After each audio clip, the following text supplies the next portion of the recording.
Welcome back to Beginning Video Part 3 with the DSLR. So we are back here with Robert Turchek, and we're going to be going over some awesome tips for audio and other techniques that we're going to hit today in 15 minutes or less. So to introduce everyone else, we have Sprague, Susie, Robert, my name is Nick. We are sponsored by PAC, the Photographers Adventure Club. They do all kinds of crazy stuff like photo walks, meetups, hangouts, contests. Check it out at photoadvclub.com.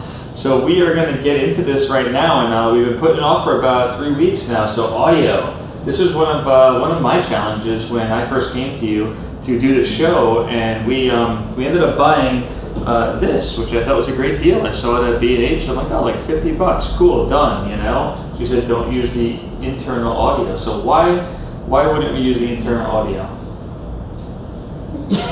Oh, wait. No! Sorry, audio engineer joke.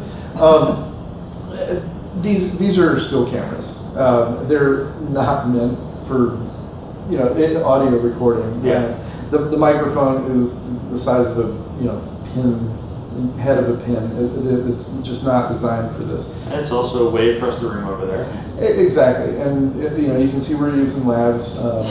There's multiple solutions. Shotgun mic. These work pretty well if you're fairly close to them. These are this is what would be called a short shotgun. In the pro audio end of things, my shotguns are this long. Yes.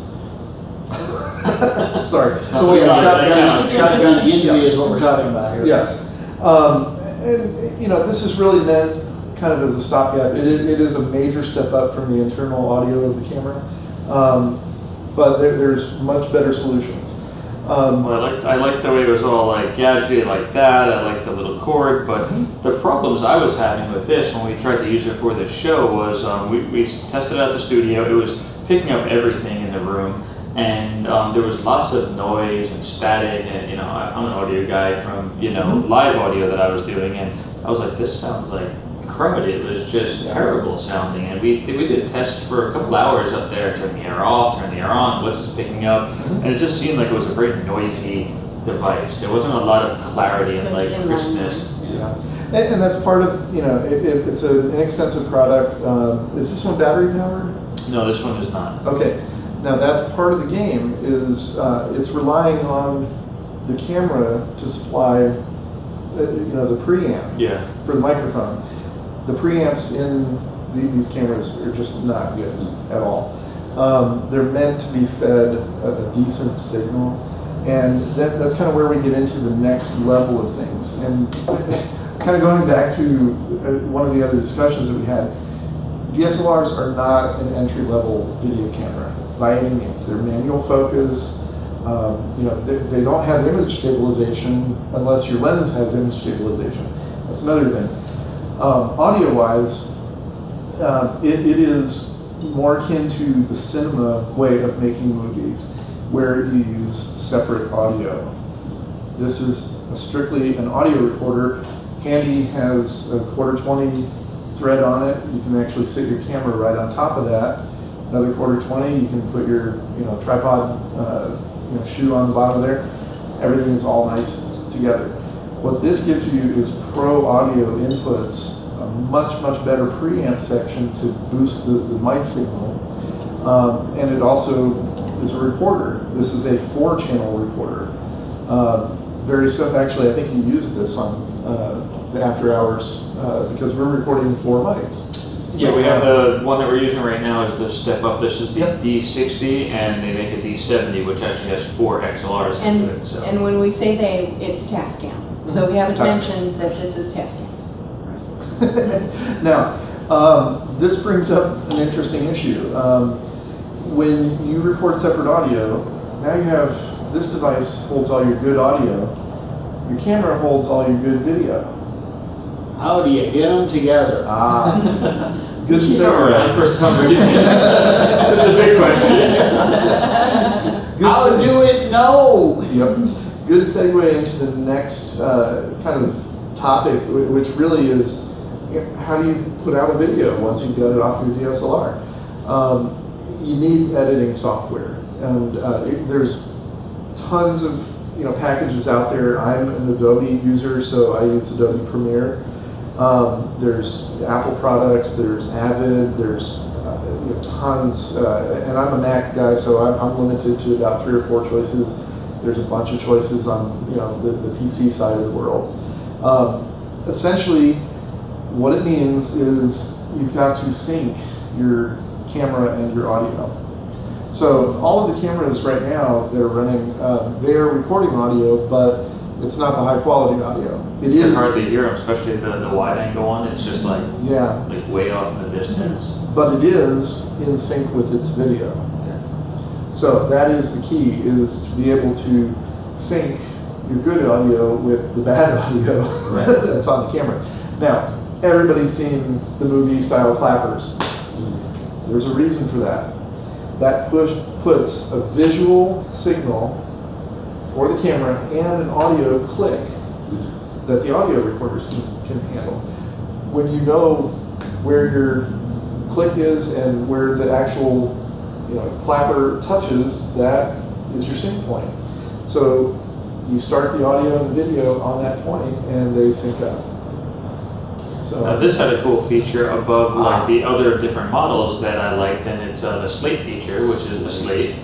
So what I do is when I'm recording the interviews that you guys see online, I hook a output from here into my camera and I hit that slate button and it puts a tone with some kind of decibels, right? So it puts a... Yep, it's a 1 kilohertz tone. And what that does, it records it to this audio, which is the good audio, and it also sends it to your camera. So for instance, in Premiere, it's very easy to see. You've got 2 audio channels now, your good audio, your bad audio. You can very clearly see that 1K tone on both channels. On the waveform. On your waveform display. So you just line them up, and that's it.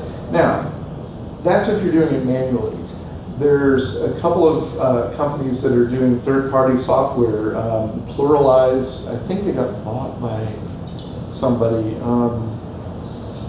Maybe Red Giant, I think, bought Pluralize.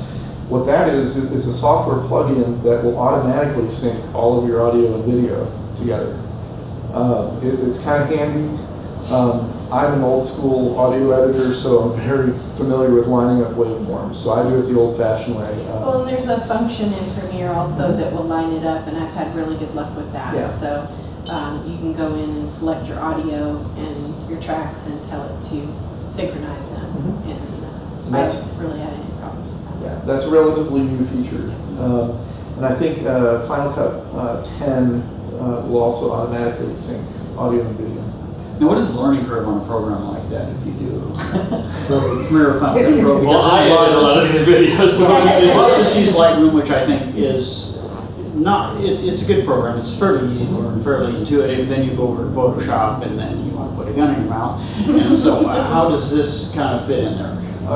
Okay, take Photoshop up another 5 or 6 levels. Oh, God. Well, and once again, it's a different workflow. It's That's what you showed me a three different times workflow. so far. Yeah. It's a different workflow. Well, you're working in a timeline. but then it stacks too. So then there's like layers. There are concepts of Photoshop because you have layers and things like that. You can bring in title images, and you can jump out to After Effects and do some other things. There's no but it is sorry.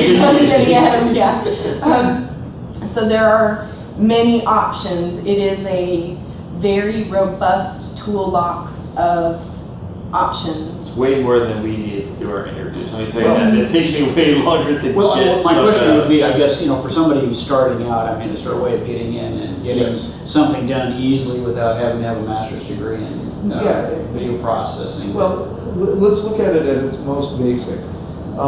When you go to edit video, your main concern is to be able to make cuts and trim ends and beginnings. And with the DSLRs, you must sync your audio if you're doing an external recorder. So really, that's kind of your only things that you really need to do to make a video. Where it gets fancier is when you start layering or doing transitions. doing titles, doing effects, that's advanced stuff. But in its most basic form, you're cutting. I thought I was like I thought I was like the short bus kind of. I'm like struggling with this stuff, but he's saying I'm advanced next. Wow, see? Yes, I'm Absolutely, yeah. And really, like I said, that's your basic concept is to be able to trim and make cuts and put different pieces of video together and do transitions. The learning curve on that comes in, we have to cut it out. But at its most basic, following some tutorials like on lynda.com, or even like Adobe's site has some really basic tutorials on how to get around Premiere. It's no different than learning where the buttons are in Photoshop or what all the buttons do in Lightroom. Once you know where the buttons are, and I'm a hotkeys guy, so I've got hotkeys set up for all of the functions. I don't really have to touch my mouse to do editing. Once you know where everything is, then it's time to get creative, and that's where the fun. Or you hire someone to edit it. Now, for a person who's taking it off of their camera without a separate audio channel, I mean, is there a way of easily editing it when they're first getting started so that they have something they can put up and send to their family or put up on YouTube or something like that? Yeah, I'll just jump in real quick because I know we lean more toward the tools that we know we have options available and things like that, and especially where you're going to pull in multiple sources of video and audio, multiple tracks, things like that. But even in the in the MacBook, there's iMovie. That is, I would say, a pretty good way to kind of get your feet wet with the concept of easily cutting together snippets of video, things like that, and adjusting your audio levels, and even getting into a little bit of the adjustments in terms of white balance, some transitions, things like that. So there are some options out there that you may already have on your laptop that you can play around with before you actually kind of dive in to a little bit more complexity in terms of Premiere. Mm-hmm. And one of the reasons I steered people towards Premiere, when I first started doing video editing, I was a Final Cut guy. I started with iMovie, because hey, I got a home camcorder now. What do I do with it? Let's offload all the footage, read that instructions, and then in iMovie, it's like, I can build this and this and this. Well, that lasted about 2 weeks, and then I got really bored with watching simple cuts of video. That's just me. You got the foundation. But the foundation and the concept, and that actually came from my audio experience too, because the concept of editing in a timeline is the whole name of the game. Once you understand that you've got, your timeline of video here, and I can cut anywhere I want, and I can slide stuff around and move it. It's all non-destructive. It's wonderful. Once you get that idea in your head, the creativity can really take over. Yeah, and some of the learning curve or the adaptation anyway, and the gaining comfort level in terms of timeline might be a bit different from a still photographer versus from the direction of an audiographer, because of you're already working in a time base. Yeah, timeline. So you go from still photos, like we even had some good questions last night about time-lapse photography, where the person asking the question just really was struggling for a moment to conceptualize putting still frames into a sequence to such that it looked like video, that kind of thing. Yeah, and that's actually a really good way to think about it. Is with video, we've been talking in these episodes about 24 frames a second as your frame rate. Well, it's 24 still pictures per second. Okay. So when you get that idea, you're just working with a lot of photos, and the things that you can do to those photos are very different. You can tell it, how many to play. You can do the same types of adjustments that you could with photos. Bob is back. Bob is back. The fly. I almost got Bob. No, This is Bob, everyone. Nice. So, A lot of people think that flies only live a couple days, but Bob, in fact, has lived for almost a month. so this one? Nah, that's way advanced. Yeah. So, Let's not get into that yet. So cool. So a little bit about audio. One of the more complicated things too especially about what we're doing here is in the editing of this is multiple camera angles, makes it a little more interesting, Yeah. and multiple audio channels to make it a little bit easier that if someone's talking over someone else, you can mute them out and stuff like that. I do that a lot. So with this, we actually have 4 separate mic Housewives channels. did it. See, so that I can mute straight. Yeah. So with like 4 separate Some of mic us are channels. self-muting. See, they're muting it. Yeah. Like censored, and then we have 3 camera angles to make it. You were telling me when we first started learning this, it makes it more interesting, and the pictures coming up like on the news. They start talking about the squirrel water skiing. They're not just talking to you; they're showing the squirrel water skiing and stuff like that. It kind of adds that other element of something else going on instead of just watching the newscaster talk the whole time. Exactly. So little things you could do to make stuff a little more interesting as you delve into a video. Now, one last thing that I'll really quickly go over. Once you do have an editing package and can actually get video into it, and then what do? You have your edit basically done. Exporting it it's a challenge still because there's a million different formats. Some of the packages, like Premiere, for instance, have presets, which are beautiful. I want to upload to YouTube as a 720p video. There's my preset, done. I need 1080p, this file for Vimeo. Okay, done. I want to make it into an iPhone video. Done. It's about the only thing that's easy in Premiere. That's literally the only thing that's easy. But there are dozens of options. Yeah, there's a whole list like this It's long. about Yeah. 40. Yeah, it's crazy. It's the only thing with presets. I'm like, I want Yeah. presets for other stuff. I'm like, I can't really. But there's a lot of choices, and it's still a challenge. Like if you don't know what you're uploading to, you can easily mess up the export.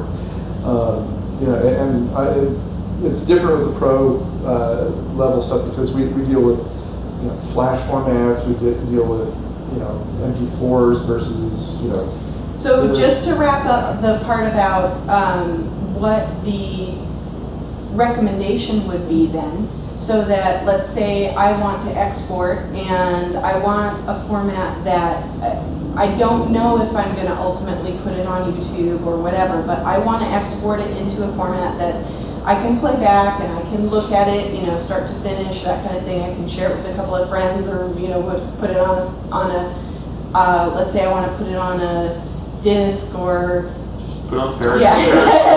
What's a disc? Don't do that. Yeah, what's So a disc? what I'm saying is, what Sharing it. format can we recommend as a universal output? H.264, There we go. which is the extension .mp4. There's a billion different varieties of that. That's where the issues really come in. And it's essentially a QuickTime wrapper. Now, I ran into a funny situation recently, and I can't mention the organization, but they are not able to play QuickTime movies because their computers are locked down and can only do Windows. But 99% of the public that I've ever distributed videos to can deal with QuickTime. And the QuickTime videos, you're going to want H.264 or .mp4 format. And once again, the presets in most of the applications that you will find these days are set up to be able to play, whether you upload it to Vimeo or YouTube, or you just want to play it on your computer. So Awesome. yeah. It's a go-to if you don't know yet what you want your output to be. Yeah. Awesome. Well, cool. A little bit about audio out there and some more video and audio stuff. So if you have other questions, please Talk to Bob. talk to Bob. Bob was answering questions at the end. He's always drinking beer now. See, he's always on the fly. So leave them in the comments down below, and we'll be back with more from Bob soon, and after our commercial break. That's right. So leave us any comments below, and we'll be sure to check them out. So we'll see you real soon. Cheers.